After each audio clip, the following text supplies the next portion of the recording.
Assalamualaikum, sugeng kepanggih malih wonten ing pembelajaran basa Jawa.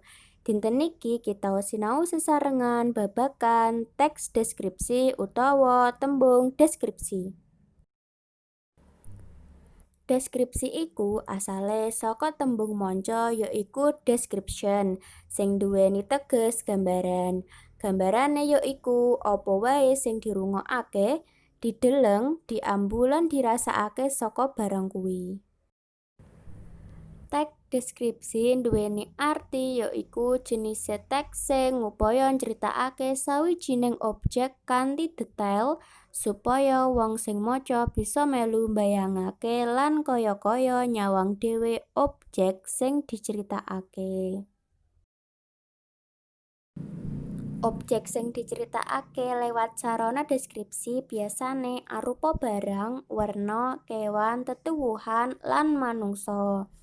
Objek sing disebutke mau bisa dirasakake déning panca indrané manungsa, yaiku bisa dirungokake karo sarana kuping, bisa ditonton nganggo sarana mripat, lan dirasakake pangrasa ati.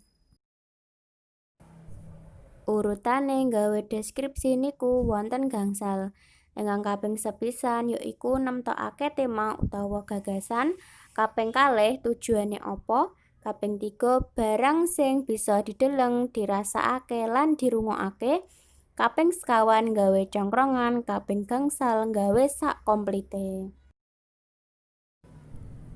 Tuladhane teks deskripsi wonten ing LKS Tutur Basa halaman 32. Saged diwaos piyambak nggih.